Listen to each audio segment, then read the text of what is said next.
এটা মই নিজে কিছুমান সিদ্ধান্ত লৈছোঁ আশা কৰিছোঁ মোৰ সিদ্ধান্ত শুনি আপুনি মোক বেয়া নাপায় যদি তুমি ভাল সিদ্ধান্ত লৈছা তেতিয়াহ'লে মই বেয়া পোৱাৰ কোনো কথাই নাই আৰু দ্বিতীয় কথাটো হ'ল ক্ষমা ক্ষমা মই কৰিলেই নহ'ব অৰুন্ধতীয়ে তোমাক ক্ষমা কৰিব লাগিব ইমান দিন তুমি মোক চিনিয়েই নাপালা মই কি কেতিয়াও তোমাৰ ভাল চিন্তা কৰিব নোৱাৰো পাৰা কেতিয়াবা নিজৰ ভাল পোৱা মানুহৰ কাৰণেও ত্যাগ কৰি চাব লাগে তাতো এক সুকীয়া আনন্দ আছে প্ৰদ্যুম্ন দা অহাৰ পাছতেতো দাদা আচল কথাবোৰ পোহৰলৈ আহিছিলে আজি যে দাদা সৎ পথলৈ আহিছে এই ক্ষেত্ৰত প্ৰদ্যুম্ন দাৰ অৰিহণা বহুত আছে বাইদেউ হয় নেকি এতিয়াৰ পৰা তোমালোকে ভাল কাম কৰিবলৈ লোৱা হয় আণ্টি আণ্টি মই আহোঁ বাৰু শ্ৰুতি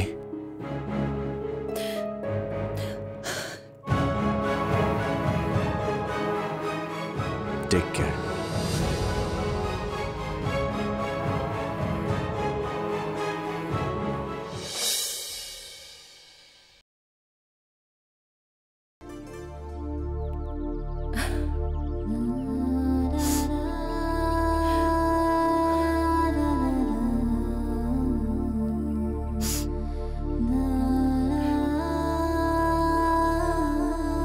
মাজনী কোৱা মা এইবোৰ বেয়া কথা সেনেকৈ মনে মনে চকু পানী টুকিব নাপায় যি হৈছে হ'বলৈ দিয়া ভগৱানে যি কৰিছে ভালৰ কাৰণে কৰিছে বুলিয়ে ভাবা তোমাৰ এই চকু পানীখিনিয়ে কাৰোবাকতো আনন্দ দিব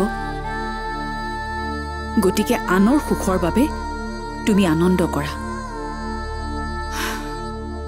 আচ্ছা মাজনী তোমাৰ কোঠাৰ প্ৰয়োজনীয় কি কি বস্তু লাগে ভালকৈ চাই লোৱা মই ঘৰৰ বস্তু বাহানিবোৰ লৈ যাবলৈ কেইজনমান মানুহ মাতিছোঁ গতিকে তুমি ভালকৈ চাই লোৱা কিবা কাৰণত ৰৈ গ'লে বৰ বেয়া কথা হ'ব হ'ব মা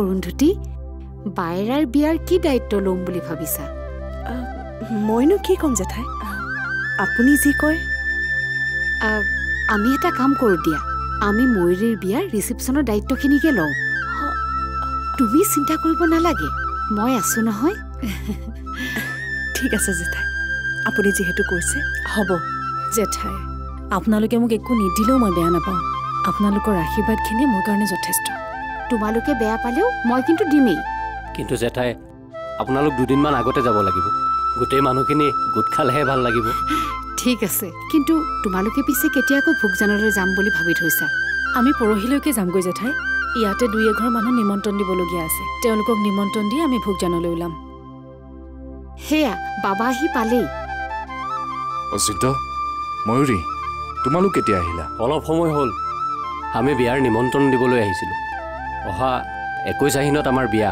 ঘৰৰ সকলোকে ক'লোৱেই আপোনাকো লগ পালোঁ ভালেই হ'ল সেইদিনা কিন্তু আহিবই লাগিব বৰ্ণৱ বিয়ালৈ যাবা আমি গুৱাহাটীৰ একেবাৰে ভোগজানলৈ যামগৈ বিয়াৰ প্ৰথম নিমন্ত্ৰণ কিন্তু ইয়াতে দিছোঁ গতিকে নগ'লে বেয়া পাম আমিও পৰহিলৈ ভোগজানলৈ একেবাৰে যামগৈ বাবাই নহ'লে বিয়ালৈ শ্ৰুতিৰ লগতে যাব দিয়া শ্ৰুতি তেতিয়াহ'লে শ্ৰুতিকো নিমন্ত্ৰণ দি যাওঁ ময়ূৰী বিনয়ৰ দায়িত্ব মই ল'ব পাৰিম কিন্তু বাবাৰ দায়িত্ব মই ল'ব নোৱাৰিম সি হয়তো মুম্বাইলৈ একেবাৰে উভতি যাবগৈ তাৰপিছত বা তাক শ্ৰুতিয়ে আহিবলৈ দিয়ে নে নিদিয়ে হ'ব দিয়া বাবা নহ'লেও আমিয়ে বিয়াত আনন্দ ফূৰ্তি কৰিম কিমাননো আৰু দুখবোৰৰ মাজতে সোমাই থাকিম মই কিয় নাযাম ময়ো বিয়ালৈ যাম তোমালোকৰ আগন্তুক শুভ দিনৰ বাবে মই তোমালোকক আজিয়ে শুভেচ্ছা জনাইছোঁ ধন্যবাদ প্ৰণৱ ঠিক আছে জেঠাই তেতিয়াহ'লে দেৰি নকৰোঁ আমি গৈ থাকোঁ ভাল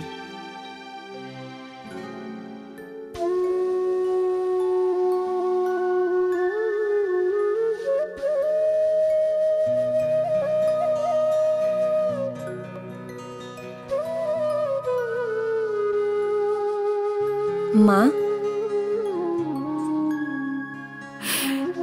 সেই ঘৰটোৰ লগত কিমান যে স্মৃতি জড়িত হৈ আছে তুমি দুখ নকৰিবা মা আমাৰ নতুন ঘৰখন আমি নতুনকৈ সজাম ব'লা বাইদেউ বলক ট্ৰাকত বস্তুবিলাক লোড কৰা হৈ গ'ল।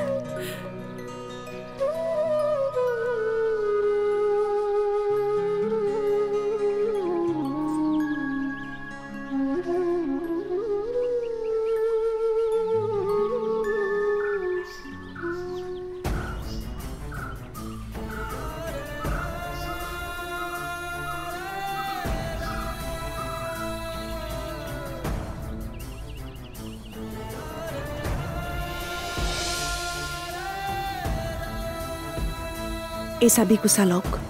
চাবি? কিহৰ চাবি? এই কোঠাটোৰ আৰু আলমাৰীৰ চাবি। আপুনি ভালদৰে থৈ দিয়ক, পিছত শ্ৰুতিক দিব পাৰিব। আলমাৰীটোৰ ভিতৰত মোৰ কিছুমান প্ৰয়োজনীয় কাপোৰ আছিল, মই সেইবোৰ বেগত ভৰালোঁ। মোৰ সোণৰ গহনাখিনিও আলমাৰীতে আছে, সেইবোৰ মই লগত লৈ নাযাওঁ।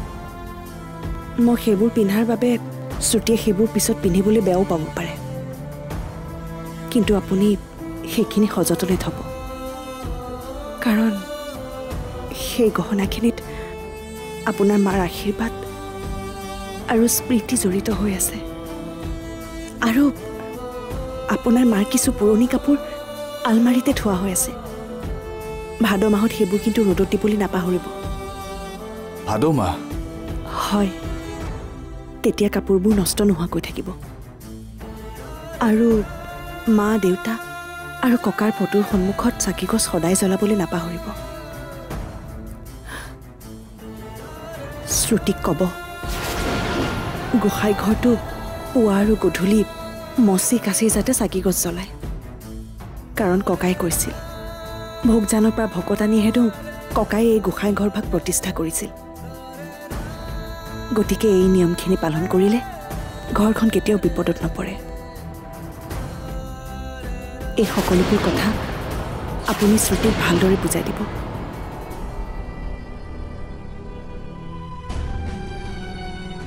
উফ ভগৱান, অৰুন্ধতীৰ মুখত কেৱল শ্ৰুতি শ্ৰুতি।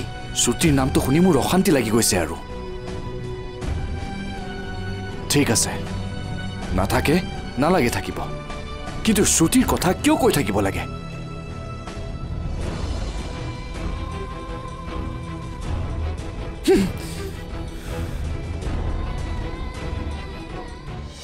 পাঁচ বছৰ যদি এজনৰ লগত থাকোঁ, 5 বছৰ আন এজনৰ লগত থাকিম, তেতিয়া তহঁতে কোনেও মোক বেয়াও নাপাওঁ।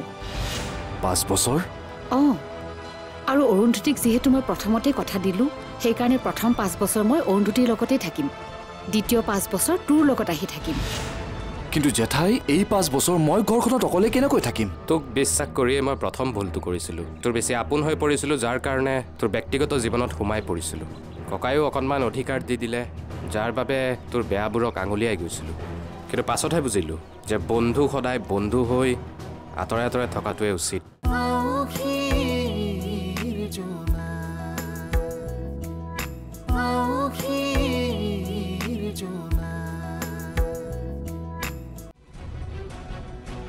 জেঠাই, জেঠাই। বাবা, এনেকৈ চিঞৰি আহিছ যে, কথাটো কি? জেঠাই, তই মোক এটা সঁচা কথা কচোন, তই কি মোক নিজৰ সন্তান বুলি নাভাব? ভাবো। তেতিয়াহ'লে মোক এই ঘৰখনত অকলে এৰি থৈ তই কি অৰুন্ধতীৰ লগত ভোগজানলৈ যাবিগৈ? অঁ, যাম। কিন্তু কিয় জেঠাই? তই নাথাকিলে এই ঘৰখনত মই অকলে কেনেকৈ থাকিম, কেনেকৈ চলিম? এই কথাটো চিন্তা কৰি তোৰ অকণো বেয়া লগা নাইনে? তই আকৌ কিয় অকলে থাকিবি? শ্ৰুতিও তোৰ লগত নাথাকিব জানো? তোৰ মুখতো শ্ৰুতিৰ কথা। শ্ৰুতিয়ে এইখন ঘৰলৈ আহিব বুলি তই কিয় ভাবিছ? চা বাবা, তোক মই মোৰ নিজৰ সন্তান বুলি ভাবোঁ। অৰুন্ধতীকো মই ভতিজা বোৱাৰী যদিও নিজৰ যি বুলিয়েই ভাবোঁ। এতিয়া মাক হ'লো এজনী, গতিকে এজনী মাকে দুটা সন্তানৰ লগত একে সময়তে কেনেকৈ থাকিব? সেইকাৰণে মই ভাবিছোঁ 5 বছৰ যদি এজনৰ লগত থাকোঁ, 5 বছৰ আন এজনৰ লগত থাকিম, তেতিয়া তহঁতে কোনেও মোক বেয়াও নাপাওঁ। 5 বছৰ? অঁ, আৰু অৰুন্ধতীক যিহেতু মই প্ৰথমতে কথা দিলোঁ, সেইকাৰণে প্ৰথম 5 বছৰ মই অৰুন্ধতীৰ লগতেই থাকিম, দ্বিতীয় 5 বছৰ তোৰ লগত আহি থাকিম।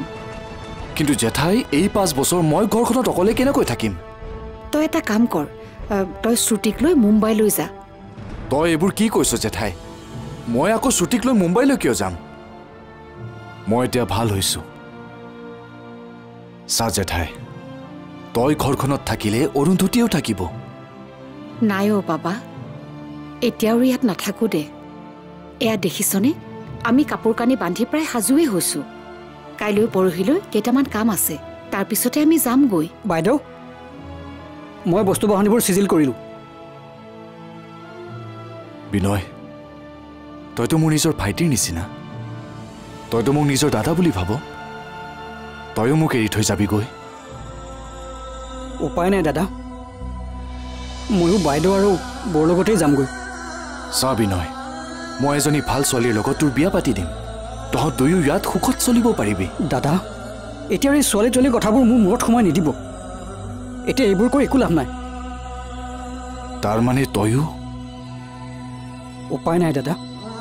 অবিনয়, আমি ওচৰ চুবুৰীয়া মানুহখিনিক মাত এটা লগাই আহোঁগৈ ব'ল। আহক বাইদেউ। হে ভগৱান, মই বাৰু মোৰ আপোন মানুহখিনিৰ অবিহনে কেনেকৈ জীয়াই থাকিম? প্ৰভু, তেওঁলোকক মোৰ পৰা আঁতৰাই নিনিবা। মোৰ লগতে কিয় এইবোৰ হয়?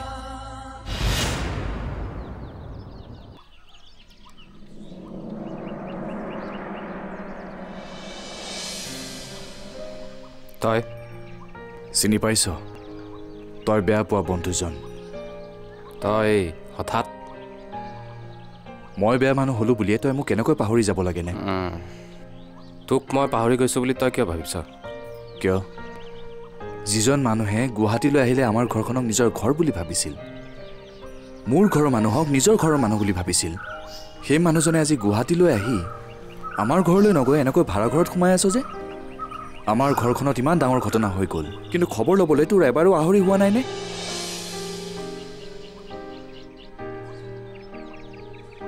তোক বিশ্বাস কৰিয়ে মই প্ৰথম ভুলটো কৰিছিলোঁ। তোৰ বেছি আপোন হৈ পৰিছিলোঁ, যাৰ কাৰণে তোৰ ব্যক্তিগত জীৱনত সোমাই পৰিছিলোঁ। ককায়ো অকণমান অধিকাৰ দি দিলে, যাৰ বাবে তোৰ বেয়াবোৰক আঙুলিয়াই গৈছিলোঁ। কিন্তু পাছতহে বুজিলোঁ যে বন্ধু সদায় বন্ধু হৈ আঁতৰে আঁতৰে থকাটোৱে উচিত। কাৰো ব্যক্তিগত জীৱনত সোমোৱাটো উচিত নহয়, নহ'লে সম্পৰ্কবোৰ বেয়া হৈ যায়। বেয়াবোৰক প্ৰতিবাদ কৰাটো মোৰ সৰুকালৰে অভ্যাস। সেইদিনা তহঁতৰ ঘৰৰ পৰা কাকো একো মাত নিদিয়াকৈ, কাকো একো নজনোৱাকৈ গুচি আহিব লগা হ'ল। সেইবাবেইতো মই তোক ক্ষমা খুজিবলৈ আহিছোঁ প্ৰদ্যুন্ন। তই আৰু ইয়াত থাকিব নালাগে। তই এতিয়াই ঘৰলৈ ব'ল, তোক মই নিবলৈ আহিছোঁ। মোক ক্ষমা কৰি দে প্ৰদ্যুন্ন। মই এতিয়াহে বুজি উঠিছোঁ যে মোৰ জীৱনটোত মোৰ প্ৰকৃত দুজন বন্ধুহে আছে, এজন তই আৰু এজন সমীৰণ, যিয়ে কোনোদিনেই মোক বেয়া কামত সহায় কৰা নাই, ছাপোৰ্ট কৰা নাই, সদায় মোৰ ভাল হোৱাটোৱে বিচাৰিছিল।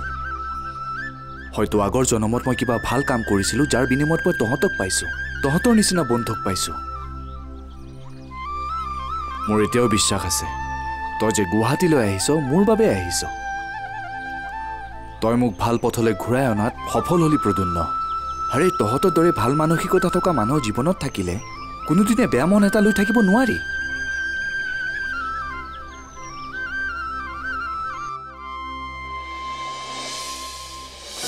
তেনেহ'লে মই কথাবোৰ সোনকালেই ক'ব লাগিব। আচলতে মই চেষ্টা কৰিব পৰা নাই। মোৰ ভয় হয় যে মই অৰুন্ধতীক কথাবোৰ ক'লে তাই হয়তো মোক বিশ্বাসত নল'বও পাৰে। ল'ব তই সাহস কৰি কথাবোৰ ক। মোৰ বিশ্বাস, তই যদি শুদ্ধ মনেৰে কথাবোৰ ক তাই বুজি পাব। তই এবাৰ চেষ্টা কৰি চাচোন, যদি নহয় তাৰপিছত সহায় কৰিবলৈ মই আছোঁ নহয়। আৰে ছোৱালীজনী বৰ ভাল, তই আকৌ কিয় বিয়া নাপাত? এনেই বিনয়, সময়ৰ কাম সময়ত কৰিব লাগে। হ'ব বৌ, বিয়া পতাবোৰ কি কৰি আছে মই দেখি আছোঁ নহয়। তই সলনি নহ'লেই হ'ল।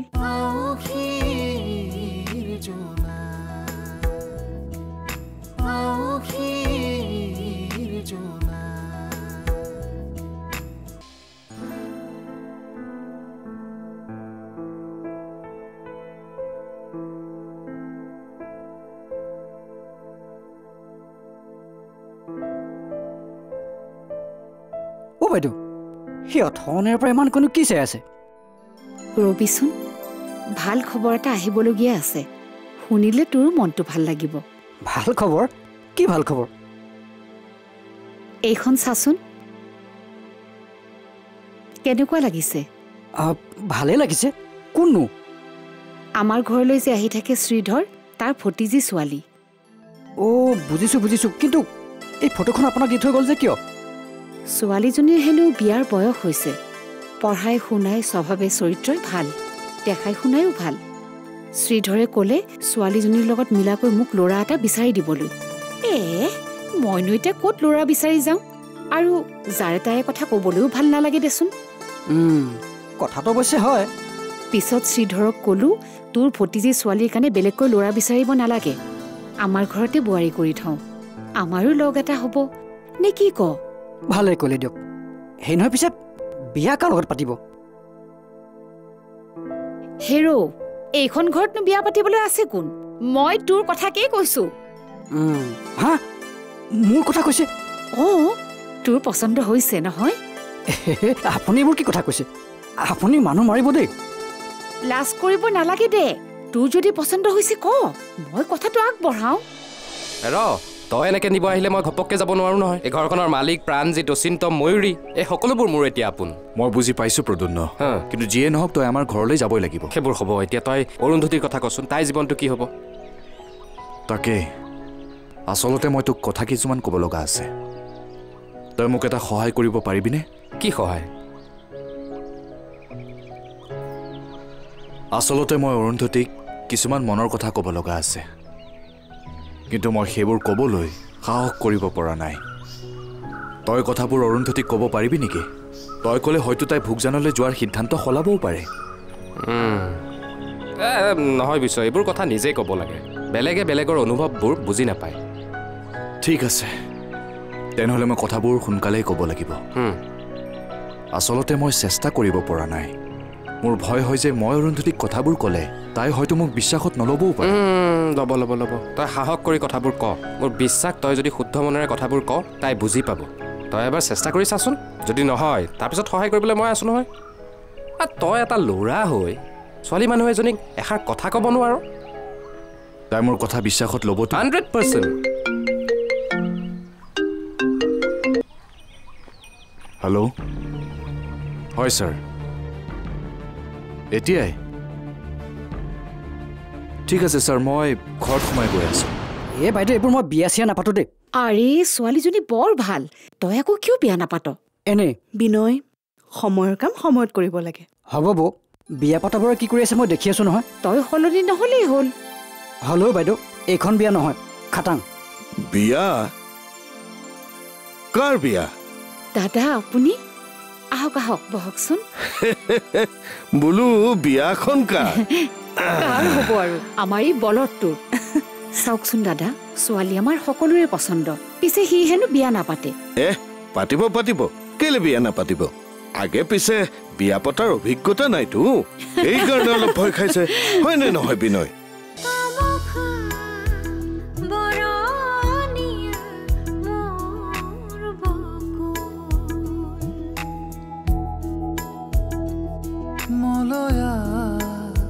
জোৰণীয়া জেনাকু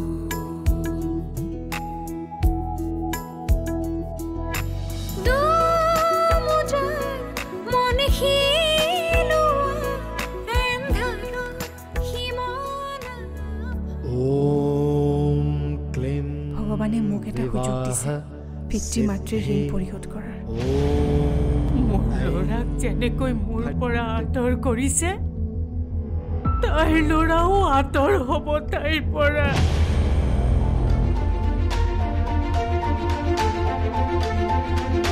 দেউতাক মান্তি কৰোৱাৰ দায়িত্ব মোৰ। হাজাৰ চেষ্টা কৰিও তুমি নমামিক ৰখাব নোৱাৰা বিষ্ণু।